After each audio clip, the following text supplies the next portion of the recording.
ఒకే అధ్యాయం ఉంటుంది. యోహాను రాసినటువంటి 3వ పత్రిక ఒకే అధ్యాయము. ఈరోజున మనం చెప్పుకునే అంశం ఏమిటంటే మంచి కార్యములను అనుసరిస్తూ మనం నడుచుకోవాలంట. ఏమిటంటే మంచి కార్యాలను అనుసరిస్తూ మనం నడుచుకున్నప్పుడు మన జీవితాల్లో దేవుని ఎదురుండి ఒక మంచి సాక్ష్యాన్ని ఎలాగో మనం పొందుకుంటామో దేవుని లేఖనాల్లో నుండి కొద్ది నిమిషాలు జాగ్రత్తగా దేవుని యొక్క వాక్యాన్ని మనం విన్నాం. యోహాను రాస్తున్నటువంటి 3వ పత్రిక 1వ అధ్యాయము 11వ వాక్యాన్ని చదువుకున్నాం. ప్రియుడా, చెడు కార్యములను కాక మంచి కార్యములను అనుసరించి నడుచుకుందుము. మేలు చేయవాడు దేవుని సంబంధి, కీడు చేయవాడు దేవుని చూచిన వాడు కాడు. కేమేత్రియు అందరి వలనను సత్యముతో కూడా మంచి సాక్ష్యము పొందినవాడు. మేము కూడా అతనికి సాక్ష్యం ఇచ్చుచున్నాము.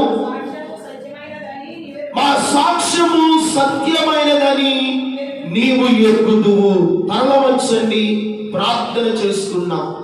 కృపగల దేవుడు, ఈ దినమున కొద్ది నిమిషాలు పరిశుద్ధాత్మ దేవుడు మనతో ఉండి మనతో ముచ్చటించి ఆయన లేఖనాల ద్వారా మనతో మాట్లాడినట్లుగా మన హృదయాన్ని దేవుని వాక్యము చేత సరి చేసుకుంటూ ఈ దినమున దేవుని మందిరములో ఒక ప్రత్యేకమైన ఆత్మీయతలోనికి దేవుని వాస్తవంలో మనల్ని నడిపించున్నట్లుగా ఒక చిన్న ప్రార్థన దేవుని సముఖంలో చేద్దాం. పరిశుద్ధుడైన తండ్రి, చదివిన వాక్యము ద్వారా మీరు మాతో మాట్లాడి ఈ వాక్యాన్ని వెలుగైన చెవిని గ్రహించే హృదయము, వాక్యానుసారమైన జీవితం బోధిస్తున్న నాకును బోధ వింటున్న నీ ప్రియ బిడ్డలకును ప్రసాదించమని యేసు నామమున ప్రార్థన చేస్తున్నాను తండ్రి. ఆమేన్. హల్లెలూయా.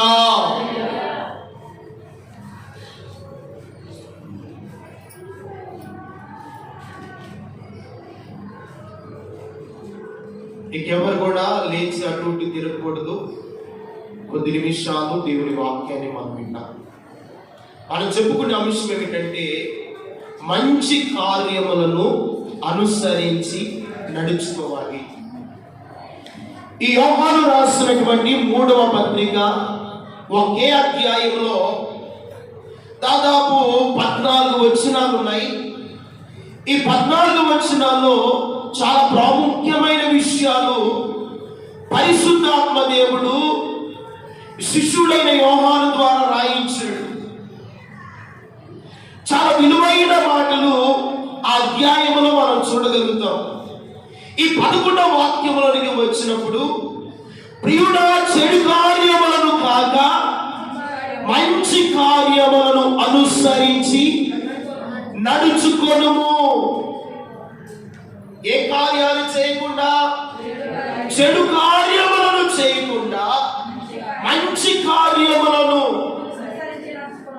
అనుసరించి నడుచుకోవాలి. క్రైస్తవులమైనటువంటి మనము దేవుని సముఖానికి వస్తున్న దేవుని బిడ్డలమైనటువంటి మన జీవితాల్లో ఒకప్పుడు చెరువులో ఉన్నాం, ఒకప్పుడు పాపస్తులైనటువంటి లోకములో ఉన్నాం. చెడుతనాన్ని అనుసరిస్తూ నడిచిన వారు దేవుని యొక్క మహాకృప వలన ఆ చెడుతనములో నుండి దేవుడు మనను ఎంతగానో విడిపించాడు. దేవుని స్తోత్రం కలుగును గాక. ప్రభు విడిపించాడు. ఆయన విడిపించబట్టేగా ఈ స్థలంలో ఉన్నాం. ఆయన విడిపించి మన పాపములను పరిగణించడాన్ని బట్టే కదా ఆయన మందిరములో ఒక శ్రేష్టమైన మొక్క వలె దేవుడు నాటాడు. ఆయన విడిపించిన కారణాన్ని బట్టే కదా పరిశుద్ధుల దేశుల సంఘ సహవాసములో దేవుడు మనను స్థిరపరిచాడు. దేవునికి మహిమ కలుగును గాక. మరి స్థిరపరచబడిన మన జీవితాల్లో మంచి కార్యములను అనుసరించి నడిచినప్పుడంట దేవుని యొద్ద ఒక మంచి సాక్ష్యాన్ని పొందుకుంటాం. ఎవరి యొద్ద? దేవుని యొద్ద ఒక మంచి సాక్ష్యాన్ని పొందుకుంటాం. అక్కడ అంటాడు, మేలు చేయవాడు దేవుని సంబంధి, కీడు చేయవాడు దేవుని చూసిన వాడు కాడు. మనం ఎవరమంట? దేవుని సంబంధులము. గత వారంలో కూడా చెప్పుకున్నాం, దేవుని మూలముగా పుట్టిన వాడిని దుష్టుడు ఏమాత్రమైనా ముట్టడు అని గత వారాల్లో మనం చెప్పుకున్నాం. ఇక్కడ దేవుని సంబంధమైన వాడు, దేవుని సంబంధమైన వాడు మేలు చేస్తాడు, కీడు చేయవాడు దేవుని చూడనేనను అని అంటూ కింద వచ్చిన అంటాడు, కేమేంద్రియు అందరి వలన సత్యము వలన మంచి సాక్ష్యము పొందినవాడు. ఎవరంటే ఆయన? కేమేంద్రి అనే ఒక మంచి యవనుడు దేవుని వలన ఒక మంచి సాక్ష్యాన్ని పొందాడు. ఈరోజు నా దేవుని బిడ్డలంగా ఆయనతో కలిసి ప్రయాణం చేస్తున్న మనము దేవుని యొద్దకు వచ్చిన సహోదరి గాని సహోదరుడు గాని దేవుని యొద్ద ఒక మంచి సాక్ష్యాన్ని మనం ఏం చేయాలంట? పొందాలి. దేవుని యొద్ద ఒక సాక్ష్యాన్ని పొందాలి. బైబిల్ గ్రంథంలో కొంతమంది గురించి దేవుడు సాక్ష్యం ఇచ్చాడు. అబ్రహాము నా స్నేహితుడని సాక్ష్యం ఇచ్చాడు. మోసే నా ఇల్లంటిలో నమ్మకమైన వాడిని సాక్ష్యం ఇచ్చాడు. హానోకు నాకు ఇష్టడని సాక్ష్యం పొందాడు. ఇలాగ భక్తుల గురించి మనం ఆలోచిస్తే వారు దేవుని యొద్ద ఒక మంచి సాక్ష్యాన్ని పొందుకున్నారు. దేవుని స్తోత్రం చెప్పండి. ఎవరి యొద్ద పొందుకున్నారు? దేవుని యొద్ద ఒక మంచి సాక్ష్యము, ఒక మంచి సమర్పణ కలిగిన జీవితము, ఒక భక్తి కలిగిన వైరాగ్యము కలిగిన భక్తి జీవితాన్ని వారు చేశారు కనుకనే దేవుని యొక్క ఒక బలమైన సాక్ష్యాన్ని వారు పొందుకోగలిగారు.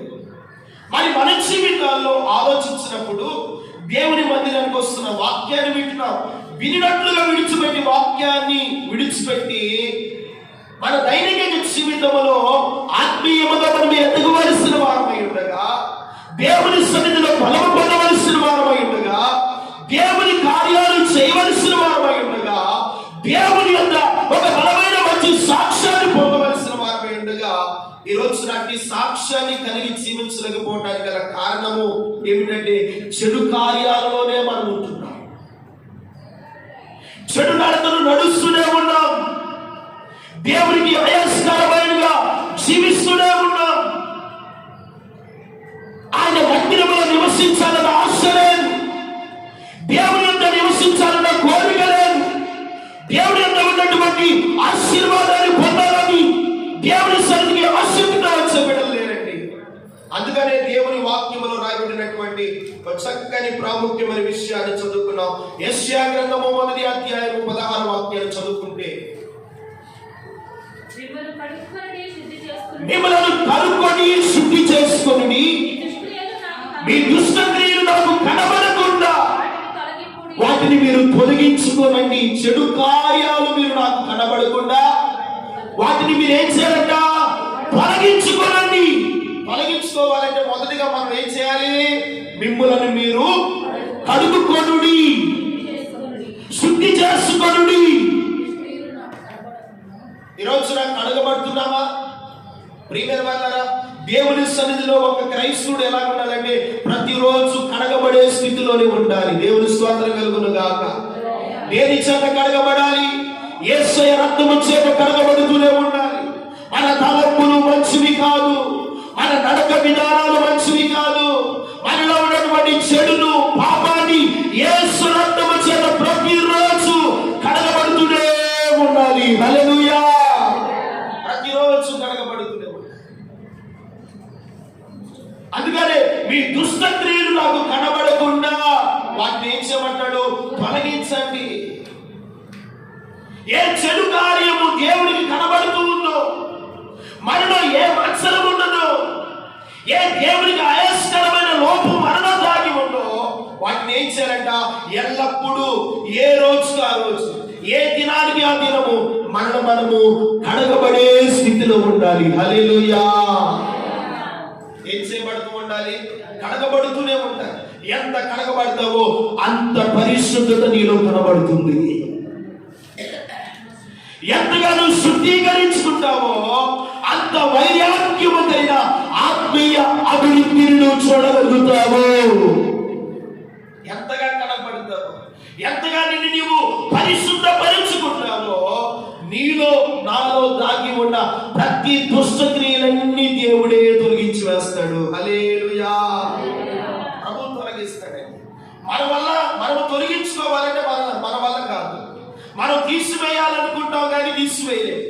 ఇదిగో వాక్యం వినినప్పుడు వైరాగ్యంతో ఈ రోజు నుండి ఇలాగ భక్తి చేయాలి, ఇలాగ ప్రార్థన చేయాలి, ఇలాగ దేవునితో నడవాలి, ఇలాగ ఒక మంచి సాక్ష్యము కలిగి ఉండాలని వాక్యం విన్న కాసేపు ఒక మంచి వైరాగ్యముతో తీర్మానంతో ఉంటాం. కాస్త ఒక రోజు 2 దినాలు గడిచిన తర్వాత ఆ వైరాగ్యము, ఆ వాక్యములో ఉన్నటువంటి సారాంశము, దేవుడు ఏదైతే మనకు బోధించాడో దాన్ని మర్చిపోయి మరలా మన ఇష్టానుసారంగా ఏం చేస్తాము, ప్రవర్తిస్తాం, మాట్లాడుతూ ఉంటాం, జీవిస్తూ ఉంటాం. మార్పు కనబడని భక్తిలోనికి వెళ్ళిపోతాం. మార్పు కనబడని భక్తిలో. అందుకని ఈ రోజున కుటుంబాలు ఆశీర్వాదం చూడలేకపోతున్నారు, దేవుని దీవెన పొందుకోలేకపోతున్నారు, దేవుని సన్నిధిలో ఉన్న ప్రతి మేలును అనుభవించలేకపోతున్నారు. కారణము ఇంకా మనలో దుష్ట క్రియలు ఏమవుతున్నాయి అంట, కనబడుతూ ఉన్నాయి. వాటిని ఏం చేయాలంట, వాక్యము ద్వారా మనము తొలగించుకోవాలి. దేవుని స్తోత్రం చెప్పండి. అందుకని మిమ్ములను మీరు కడుగుకోనండి. ఒకటి, దేవుని సన్నిధిలో చెడు కార్యములు కాక మంచి కార్యాలు మనం చేయాలంటే మనం ఏం చేయాలంట, ప్రతిరోజు కడగబడుతూనే ఉండాలి. పాత్రలు ఉంటాయి ఇంట్లో, రోజు కడిగితే శుభ్రంగా ఉంటాయి. నెలకొకసారి కడిగామనుకో ఎలా ఉంటాయి, దానికి పట్టిన తుప్పు పోయిందా, దానికి అంటుకున్నటువంటి మలినమైనటువంటి వెంగిలైన పోయిందా, పాదు. అలాగనే ప్రతి క్రైస్తవుడు తన హృదయాన్ని యేసు రక్తము చేత కడుగుతూనే ఉండాలి. హల్లెలూయా. యేసు రక్తము చేత, దేవుని వాక్యము చేత, దేవుని యొక్క ఆత్మ నింపుదల చేత కడగబడిన స్థితిలో ఉంటే ఏ సాతానుడు, ఏ దుష్టక్రియలు మనలో కనబడకుండా యేసయ్య మనలో తన ఆత్మను కుమ్మరింపజేస్తాడు. హల్లెలూయా. తన ఆత్మను కుమ్మరింపజేస్తాడు. కాబట్టి ఎల్లప్పుడూ ఒక క్రైస్తవుడు కడగబడి అనుభవంలోనికి రావాలి. ఏ అనుభవంలోనికి రావాలంట, కడగబడే అనుభవంలో ఉండాలి, శుద్ధీకరించుకునే అనుభవంలో ఉండాలి.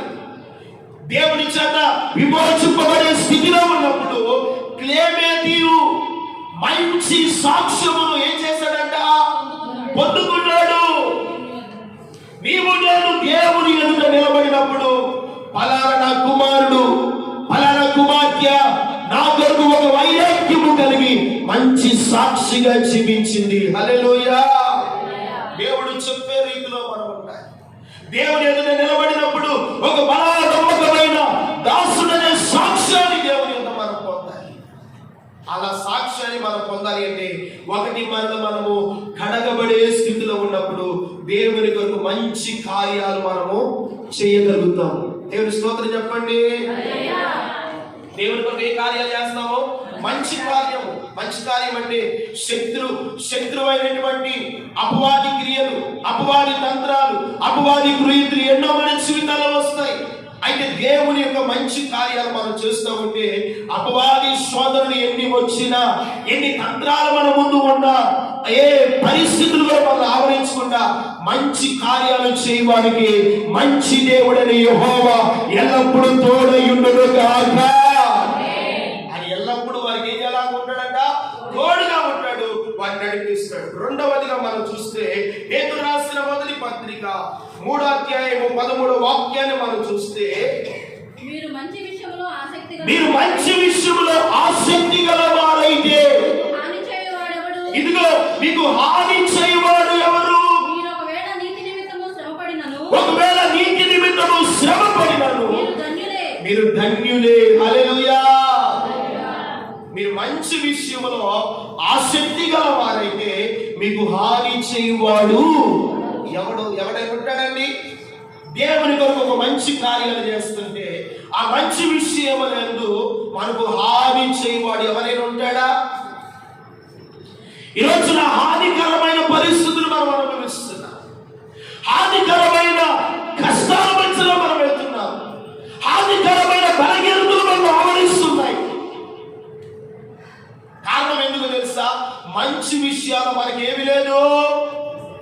ఆసక్తి లేదు, భక్తిలో ఆసక్తి లేదు, దేవుని ఎందుకు వచ్చే విషయాల్లో ఆసక్తి లేదు, దేవుని మందిరంలో కనబడే విషయంలో ఆసక్తి లేదు.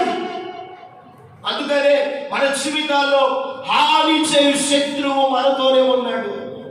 హాని చేయు శత్రువు నీతో వెంటాడుతూ ఉన్నాడు. పేతురు తన పత్రికలు అంటున్నాడు, మీరు మంచి విషయంలో ఆసక్తి గలవాడైతే మీకు హాని చేయవాడు ఎవడు కూడా ఉన్నాడు. ఎవడు కూడా మనకు హాని చేయడు. ఈ రోజున హానికరమైన పరిస్థితుల మధ్య మనం సంచరించడానికి గల కారణము, మనము జీవించడానికి గల కారణము మంచి విషయాలు మనకేమి లేదంటే ఆసక్తి లేదు. ఈ రోజున ఒక క్రైస్తులుగా మనము ఒక ఆసక్తి ఉండాలి. దేవుని మందిరంలో కనబడాలి అన్న, దేవుడి ఆశీర్వాదాన్ని పొందుకోవాలి అన్న, దేవునిలో ఉన్నటువంటి మేలు మనం పొందుకోవాలన్న.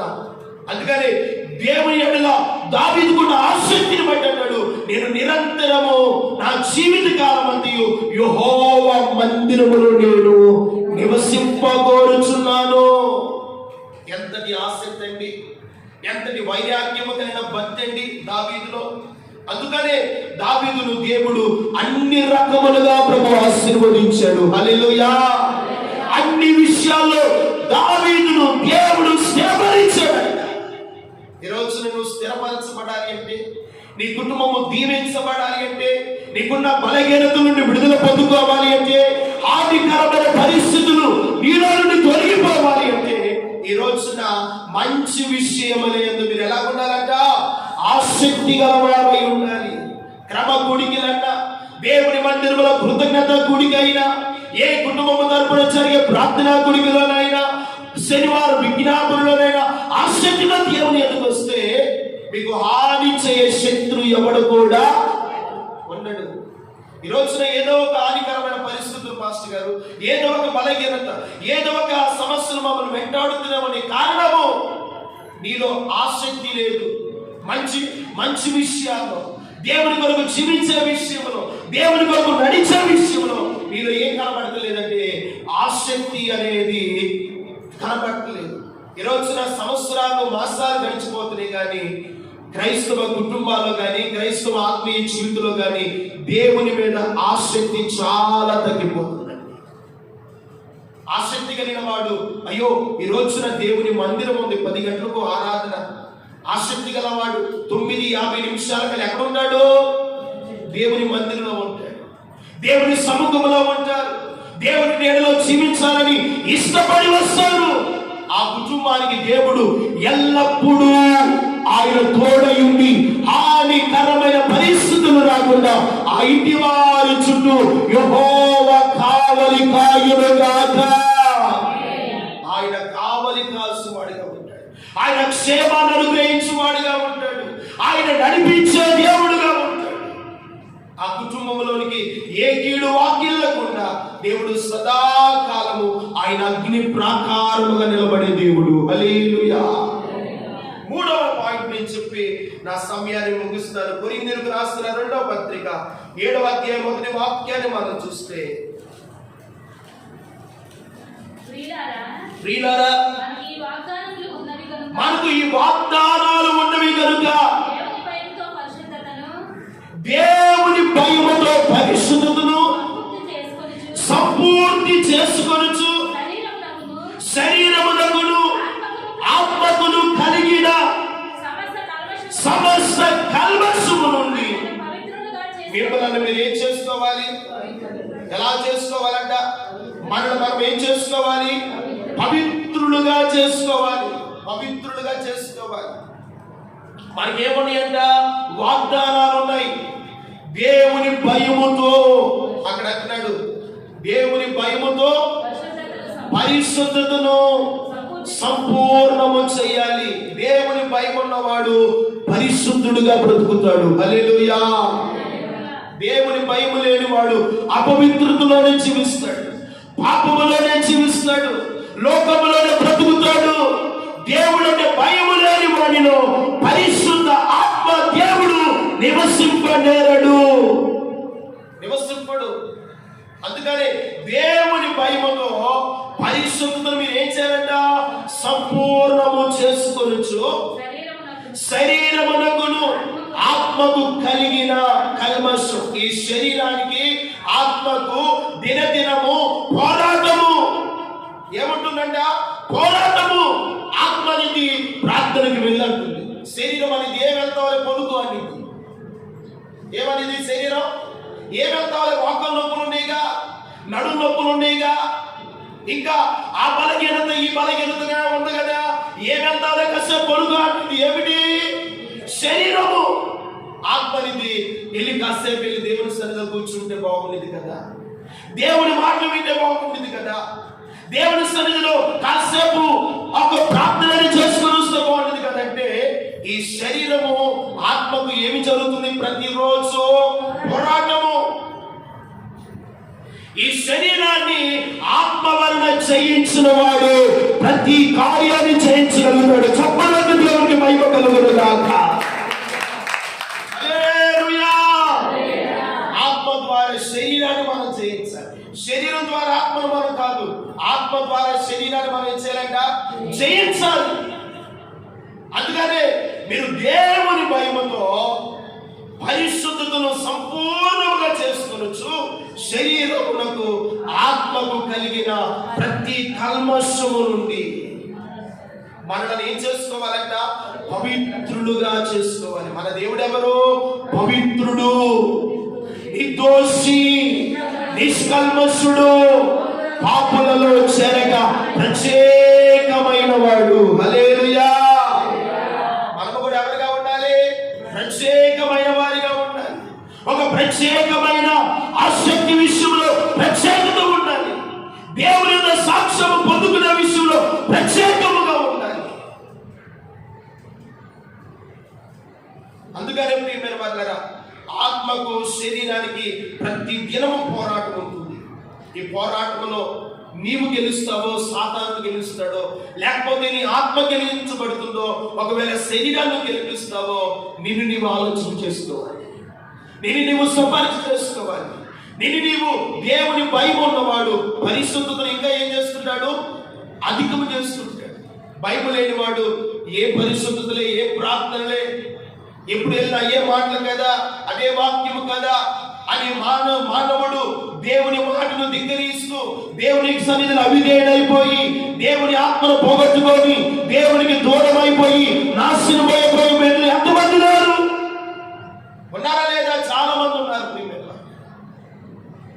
అలాగే నేను నాశనము కాకూడదని యేసు క్రీస్తు ప్రభువు వారు ఈ లోకానికి వచ్చి మన కొరకు విలువైన రక్తమును చిందించాడు. హల్లెలూయా.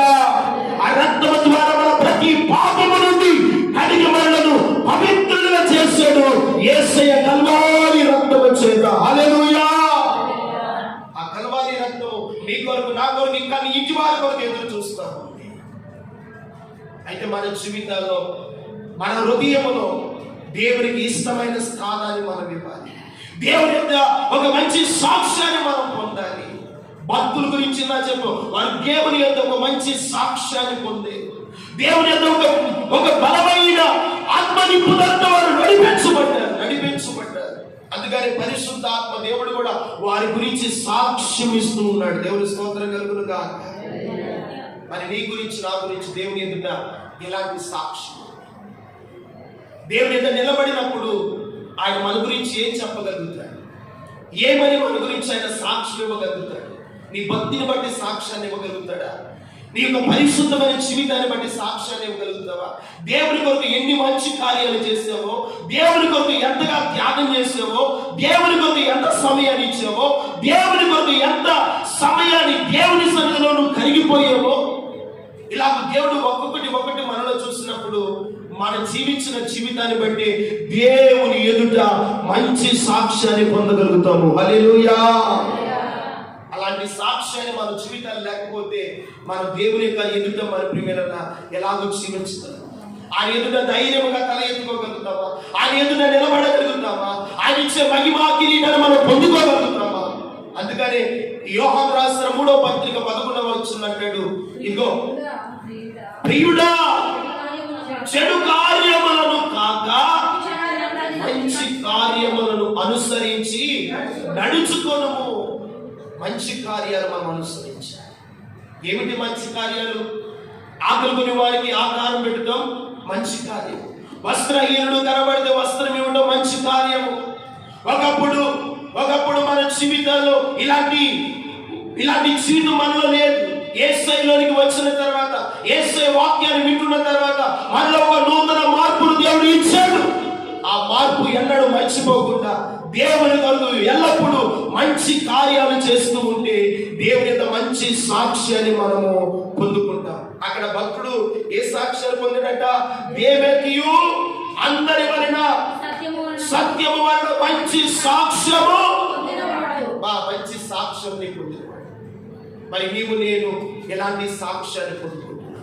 దేవుని బలలో వేస్తున్న చెయ్య, దేవుని యొక్క రక్త మాంసములో చేయవేస్తున్నాం. మనలో నిజమైన మార్పు, నిజమైన పశ్చాత్తాపం రాకపోతే దేవుని ఎదుట ధైర్యంగా నిలబడగలుగుతామండి. ఆనాడు కయ్యోను దేవుని ఎదుట నిలబడలేకపోయాడు, యోబేలు ధైర్యంగా నిలబడ్డాడు. కారణము, యోబేలు దేవుని సన్నిధిలో ఒక బలమైన సాక్ష్యాన్ని పొందుకున్నాడు. దేవుని స్తోత్రం కలుగును గాక. మనం కూడా దేవుని ఎదుట నిలబడినప్పుడు ఒక బలమైన సాక్ష్యాన్ని పొందుకోవాలి. యేసుక్రీస్తు ప్రభువారు కూడా తండ్రి ఎదుట ఒక మంచి సాక్ష్యాన్ని పొందుకున్నాడు. ఆయన బిడ్డలమైనటువంటి మన జీవితాల్లో ఒక మంచి సాక్ష్యం ఉండాలిగా, ఒక మంచి సమర్పణ కలిగిన జీవితం ఉండాలిగా.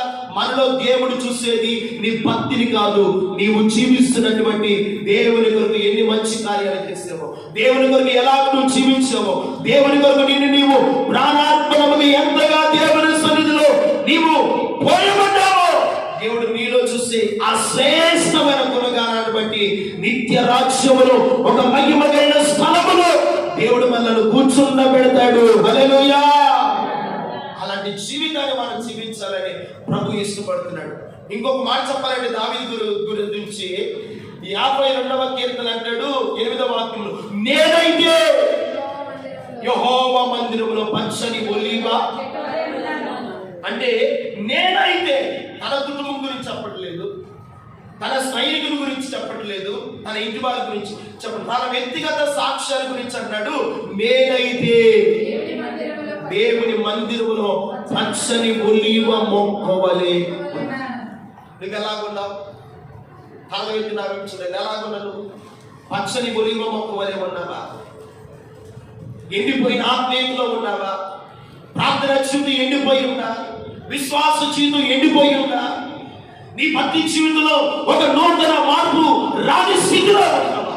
దావీదు అనుకుంటాడు, నేనైతే నా దేవుని సన్నిధిలో పచ్చని ఒలీవ మొక్క వలె. మరి నీవు నేను ఎలా ఉన్నావు? ఆయన సన్నిధిలో, ఆయన సన్నిధిలో నాటుబడి ఉన్నావు అనుకుంటున్నావు, కానీ మనం ఎలా ఉన్నాం? మన భక్తి ఎలాగుంది? మన మంచి కార్యాలు ఎలాగున్నాయి? మన వైరాగ్యం ఎలాగుంది? మన సమర్పణ ఎలాగుంది? దేవునికి ఎంతగానో భయపడుతున్నావు? ఎంతగా నిన్ను నీవు కడుగబడే స్థితిలో ఉంటున్నావు? ఎంతగా నిన్ను నీవు దేవుని సన్నిధిలో భయపడి పరిశుద్ధతలో సంపూర్ణతలోకి ఎంతగానో ఎదగగలుగుతున్నావు? దావీదు అంటాడు, నేనైతే నా దేవుని మందిరములో పచ్చని ఒలీవ మొక్క వలె ఉన్నాను. యేసు ప్రభువారు మన కొరకు ఆయన పచ్చని ఒలీవ మొక్క వలె ఉండవలసిన దేవుడు ఆయన స్వరూపమైనను సొగసైనను లేనివాడిగా మార్చబడ్డారు. లేత మొక్క వలె, ఎండిన భూమిలో మొలిసిన మొక్క వలె యేసయ్యకు ఏమి లేదంట? స్వరూపమైనను సొగసైనను లేనివాడిగా మార్చబడ్డారు. ఆయన మహిమను నీకు ఇవ్వాలనే కదా, ఆయన పరిశుద్ధతలో నీకు పాలు ఇవ్వాలనే కదా, ఆయన ఉండే స్థలంలో నిన్ను కూడా ఉంచాలనే కదా యేసయ్య మన కొరకు ఈ లోకానికి వచ్చాడు. ఈరోజు ఆయన శరీరాన్ని, ఆయన రక్తాన్ని తీసుకున్న మన జీవితాల్లో వాక్యానికి భయపడాలి కదా, మన జీవితాన్ని సరిచేసుకోవాలి కదా, ప్రతిరోజు పరిశుద్ధతలో సంపూర్ణతలోనికి ఎదగాలి కదా, మనము కడగబడే స్థితిలో ఉండాలి కదా, మనము దేవునికి ఎల్లప్పుడూ భయపడి మంచి విషయంలో ఆసక్తి గల వారమై ఉండాలి కదా. అప్పుడే దేవేతియు అందరి వలన సత్యము వలన ఏమి పొందాడంట? మంచి సాక్ష్యం. అప్పుడు పలానా నా కుమారుడు, పలానా నా కుమార్తె నా ఎదుట ఒక మంచి సాక్ష్యం గురించి నా కొరకు వైరాగ్యముతో బ్రతికిందని దేవుని యొక్క ఒక మంచి విలువైన సాక్ష్యాన్ని పొందుకుంటాం. భక్తులు అబ్రహాము వలె, ఇస్సాకు వలె, హానోకు వలె, ఇంకా ప్రియమైన భక్తులు ఎందరో మోసే వలె ఒక మంచి సాక్ష్యాన్ని మనం పొందుకోవాలి. ఆ సాక్షి జీవితాన్ని దేవుని యొద్ద మనం సంపాదించాలి అంటే మనలో మంచి కార్యములను అనుసరించి ఎల్లప్పుడూ మనం ఏం చేయాలంట? నడుచుకోవాలి. ఈ మాసంలో మంచి కార్యాలు మీరు చేయండి. మంచి దేవుడని యేసయ్య మీ ఎడల ఉపకారము చేయును గాక, ఆశ్చర్య కార్యాలు చేయును గాక, మీ ఇంటి వారిని దేవుడు వర్ధిల్లింప చేయును గాక. దేవునిలో ఉన్నటువంటి ప్రతి ఆశీర్వాదాన్ని మీరు పొందుకుంటారు. మీ జీవితాలు ధన్యకరముగాను, ఆశీర్వాదకరంగాను, మేలుకరమైన మార్గాల్లో దేవుడి మాసమంతా నడిపించును గాక. ఆమేన్. తరగవచ్చని ప్రార్థన చేసుకుందాం. తరగవచ్చండి, ప్రార్థన చేద్దాం. ప్రియమైన సహోదరి సహోదరుడా, ఈ మధ్యాహ్న సమయంలో దేవుడు తన వాక్యపు వెలుగులో మనతో మాట్లాడు.